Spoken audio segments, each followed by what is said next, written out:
तुम छुप छुप करके पहले पाप कर्म करते थे, आज छुप छुप करके सत्य बात में आ गए हो, तो धन्यवाद। एक दिन तुम छुपोगे नहीं, एक दिन तुम प्रकाशित हो जाओगे। बोले क्लब जाते थे, सब करते थे, पता नहीं कौन सा भूत छोड़ दिया है कि हम जहाँ आ जाते हैं वही भय सब भय लगता है। चैन से जी नहीं पा रहे जब से तुम्हें सुना। एक कह रहे थे कि बहुत हिम्मत करके फिर शराब के ठेके गए, वहां देखा आप खड़े हो, फिर लौटे। जीवन में कभी मन को संयम में रखने का अभ्यास नहीं किया तो 92 वर्ष में वही बच्चों वाली हरकत पाई गई ना।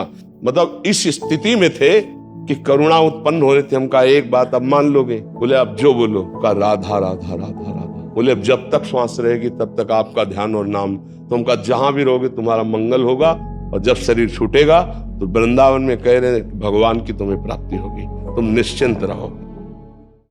ब्रिजेश जी आज तक से जी महाराज जी आपके चरणों में कोटि कोटि प्रणाम। महाराज जी बड़ी संख्या में सोशल मीडिया के जरिए युवा आपके वचनामृत का लाभ ले रहे हैं और उस पर अमल भी करते दिख रहे हैं, लेकिन उनमें अभी भी कुछ हिचकिचाहट है, खुलकर इस बात करने में शर्माते हैं, छिप छिपाकर आपको फॉलो करते हैं। उन्हें लगता है कि उनके साथी या माता पिता उन्हें नीचा ना दिखा दें, अरे अभी भी कोई उम्र है, अभी बाबा जी को सुन रहे हो, फॉलो करने का। मतलब ये महाराज इनका कहने का भाव है कि युवा सुन रहा है आपको, बट आज थोड़ी सी मानसिकता जैसे बाकी लोगों की होती है तो छुप छुपा के सुनता है। कह रहे कि इसमें आगे लिखा है इन्होंने कि ये ऑफिस में देखते हैं तो काफी जने ने आपके कान में लगाए होते हैं, बट वो दूसरों से शर्मा शर्मा के सुनना चाहता है, समझना चाहता है और मतलब अपने जीवन में उतारना चाहता है, बट किसी को पता ना लगे, ऐसा भाव। सुनते रहे। एक दिन उनमें इतनी सामर्थ्य आएगी कि दूसरों को सुनाने लगेंगे। अभी छुपने दो, अभी चिंगारी गई है और आग जब भड़केगी तो ज्वाला अपने आप उदय हो जाएगी और ताल ठोक करके सबके सामने भागवतिक मार्ग में चलेंगे। सत्य का मार्ग छुपता नहीं, आग को कपड़ों से छुपाया ले जा सकता। हम सब भी ऐसे ही थे एक दिन। हाँ, आग को कपड़े से छुपाया नहीं जा सकता। और हम प्रणाम करते हैं युवा भाइयों को जो इसी समय अपने जीवन को सुधार में ले आए। ये अवस्था बर्बाद हो गई तो आप सच्ची मानो ये केवल नौटंकी नाटक भक्ति का बुढ़ापे में होता है, भजन नहीं होता। हमारी बात को पकड़ लेना। जीवन में भजन का अभ्यास नहीं किया, जीवन में संयम का अभ्यास नहीं किया तो बुढ़ापे में नौटंकी होती, भजन नहीं होता है, उसका नाटक होता है। भजन करना कोई खिलवाड़ नहीं। जिंदगी में जवानी में बेविचार करते रहे, बहुत से माताओं बहनों की तरफ गंदी दृष्टि रखते रहे और बुढ़ापे में सोचोगे भजन हो जाएगा, हमको करके दिखा दे कोई। अरे भैया साधारण बाहरी बात है, जिंदगी में पिस्तौल नहीं चलाई तो हमारे आगे सब रख दो, बेकार है, मीट की तरह भले मार सकते हैं लेकिन हम गोली नहीं चला सकते। क्यों? कभी हमने अभ्यास ही नहीं किया, तो मन को सच्चिदानंद में कभी लगाया नहीं और पापाचरण करते रहे हो। तो कहते हो ये अवस्था तो भजन की नहीं, तो अवस्था कब भजन की है? जो प्रश्न करता है ना ये अवस्था भजन की नहीं, उससे पूछो क्या तुम भजन करते हो? 92 वर्ष के आदमी को बेविचार के लिए प्रयासरत देखा गया। 92 वर्ष। सोचो उसकी दशा क्या थी, जानते हो? लकड़ी लेके चलता था, चश्मा लगा के चलता था। और इसका मतलब परिचय जानते हो? जीवन में कभी मन को संयम में रखने का अभ्यास नहीं किया तो 92 वर्ष में वही बच्चों वाली हरकत पाई गई ना। तो जो अगर जवानी में संयम में रहकर तुम सत्य मार्ग में नहीं चलोगे तो बुढ़ापे में तुम महात्मा नहीं बन जाओगे। चाहे कपड़ा बदल लो, चाहे देश बदल लो, उद्देश्य नहीं बदलने वाला। ये पक्की बात समझो। अभ्यास से गंदगी को बढ़ाते चले जाओगे, बुढ़ापे में तुम भजन कर लोगे। आप अपने अपने दिमागों में देख लीजिए आज आपकी स्थिति क्या है। अगर इस स्थिति को नहीं सुधारा तो स्थिति बढ़ती चली जाएगी, घटेगी नहीं। ये अवस्था से नहीं घटती, ध्यान रखना। अवस्था से, ये भजन से घटती है, ये संयम से घटती है। आज रोक रहे हो, हम धन्यवाद देते हैं। नौजवान मदिरा पान छोड़ रहे हैं, मांस छोड़ रहे हैं, गंदी बातें छोड़ रहे हैं, हम उनको प्रणाम करते हैं और हमारे प्रभु उनका सहयोग करेंगे। हाँ, तुम छुप छुप करके पहले पाप कर्म करते थे, आज छुप छुप करके सत्य बात में आ गए हो, तो धन्यवाद। एक दिन तुम छुपोगे नहीं, एक दिन तुम प्रकाशित हो जाओगे। समझ रहे ना? महाराज कुछ मित्रों को प्रोत्साहित करता है नॉनवेज छोड़ने के लिए और फिर ये व्यसन छोड़ने के लिए, तो कहते हैं जिंदगी में बचाई क्या फिर करने को। हाँ, अभी जिंदगी को जीने के लिए उन्हें केवल इंद्रियों का विलास जाना है। चुप रहो। एक दिन जब इनको तमाशा लगेगा कर्म का, तब ये तुमसे खुद पूछेंगे कि छोड़कर जिंदगी में जीने के लिए कोई और रास्ता है कि नहीं है। चुप रहो। कैंसर ऐसे फैल रहा है जैसे जुकाम और बुखार। ये किन कारणों से फैल रहा है? पापाचरणों से। पापाचरण बढ़ता चला जा रहा है तो पाप का आचरण रोग, नाना प्रकार के दुख, क्लेश, अशांति के रूप में आता है। इनके बातों को मत सुनो जो इंद्रिय विलासिता में लगे। कितने दिन इसको खवा के रख लोगे? कितने दिन तुम शराब पीकर अपने फेफड़े और लीवर को शुद्ध रख पाओगे? कितने दिन तुम व्यभिचार करके पुरुषत्व को स्थित कर पाओगे?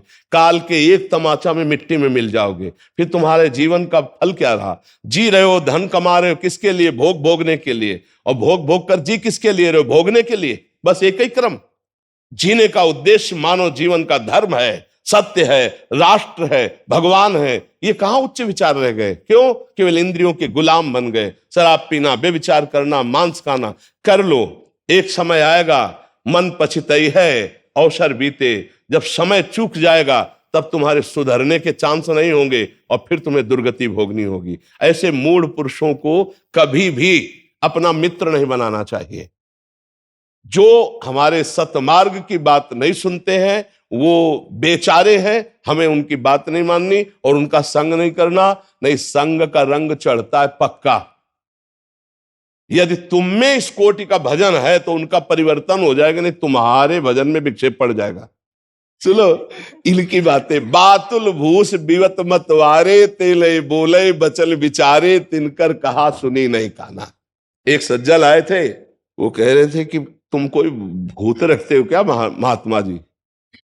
बोले क्लब जाते थे, सब करते थे, पता नहीं कौन सा भूत छोड़ दिया है कि अब हम जहाँ आ जाते हैं वही भय, सब भय लगता है कि आपने मना किया है, आपने ये मना किया है, आपने ये मना किया है। चैन से जी नहीं पा रहे जब से तुम्हें सुना। पता नहीं कौन सा भूत छोड़ दिया हमारे दिमाग में। तो एक कह रहे थे कि बहुत हिम्मत करके फिर शराब के ठेके गए, वहां देखा आप खड़े हो, फिर लौटे। तो अगर वो उपहास करने के लिए भी यहां आ जाए कि देखते हैं बाबा, तो परिवर्तन हो जाए। वो उपहास के लिए अगर सुनना शुरू कर दे कि हम मानेंगे तो नहीं, पर कहते क्या है बाबा हम सुन लें, तो भूत चढ़ जाएगा, पक्का चढ़ जाएगा दिमाग। परसों आए तो थे, हमने सोचा क्या ढोंग चल रहा है। हाँ हाँ। बट कह रहे कि एक बार सुना फिर तो सुनते रह गए और नाम जब छूट कि हमारे जो हृदय से प्रभु निकलवाते हैं ना, वो केवल मंगल के लिए, आपके मंगल के लिए। आपसे हमें कुछ नहीं चाहिए, सच्ची मानना। हमारा हृदय बस यही रहता है कि जाते जाते पता नहीं कब जाना हो जाए। डायलिसिस से शरीर चलता है, जाते जाते हमारे देश को कुछ मिल जाए, हमारी जनता को कुछ मिल जाए और वो स्वस्थ हो जाए, वो विचारवान हो जाए, उनका मंगल हो जाए।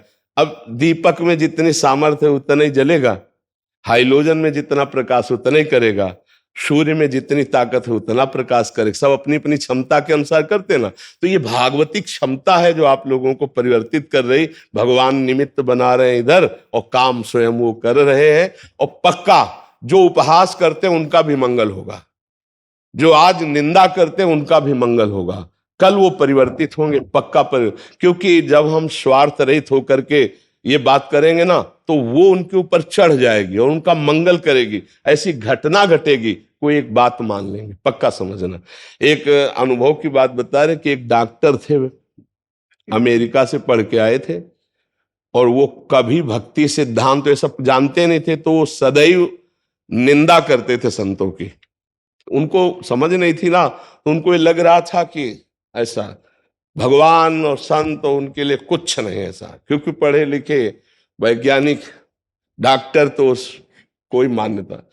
एक बार उनको समझाया गया कि आपको जो ज्ञान प्राप्त हुआ वो भी भगवान की कृपा से प्राप्त हुआ। आप जो अच्छे डॉक्टर हैं, आपको जो अंगों का शल्य क्रिया के द्वारा, ऑपरेशन के द्वारा पुनः जीवन प्रदान करना, ये भगवान की ही कृपा से आपको। वो किसी भी तरह, तार्किक पुरुष किसी भी तरह नहीं मानता है।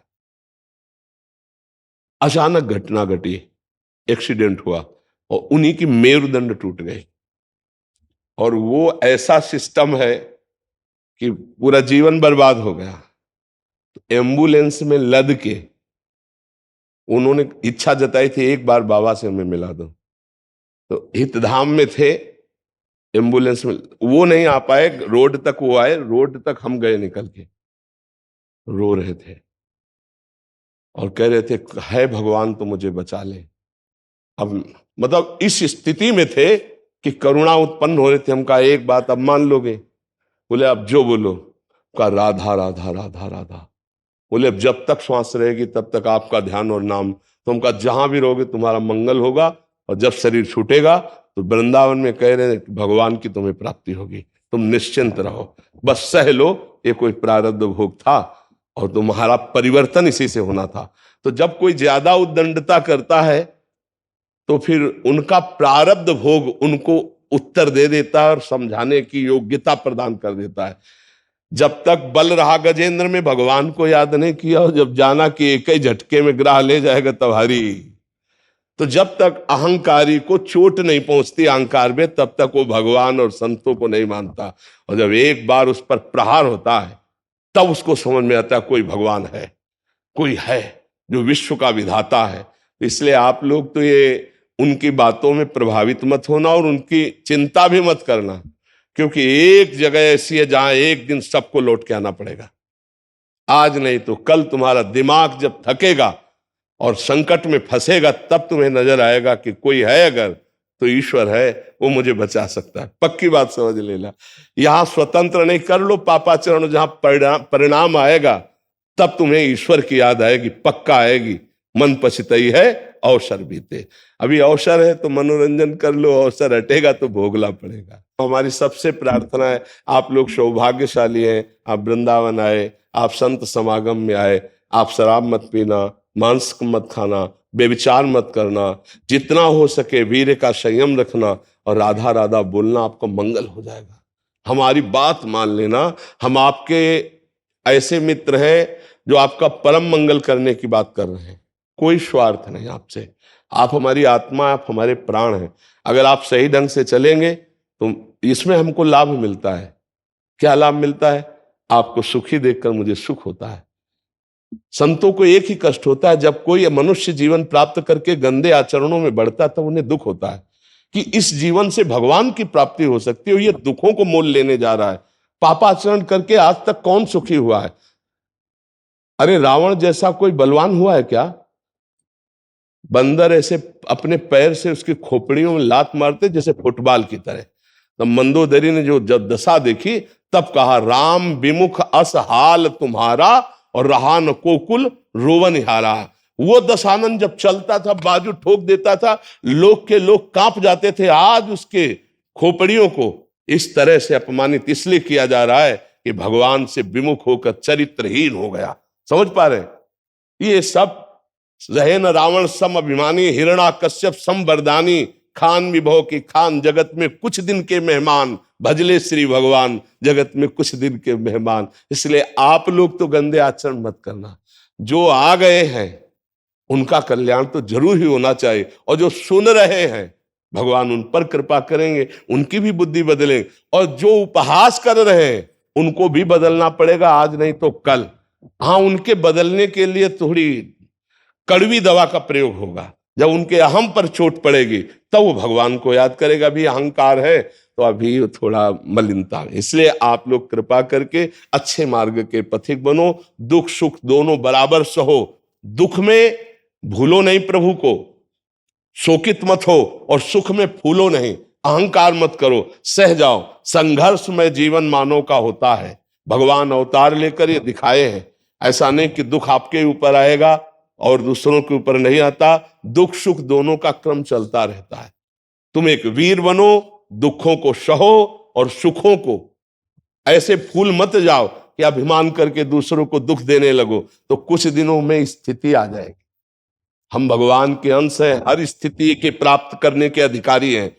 ये इसमें ये नहीं चलता है स्त्री पुरुष जाति पक्ष सब नहीं चलता। हम भगवान के अंश हैं, वही अंश है जो महात्माओं में है वही आप में है। यदि आप उठे तो आप भी महात्मा बन जाएंगे, पैंट शर्ट पहने हुए। आपको ऐसा जीवन हो जाएगा जगत मंगल करने वाला। इसलिए नशा न करो, बेविचार मत करो, गंदे आचरण मत करो, अपने बुजुर्गों की सेवा करो। दीन पतित जहां तुम्हें ऐसा अवसर मिले कूद पड़ो, उनकी सेवा करो, भगवान प्रसन्न हो जाएंगे।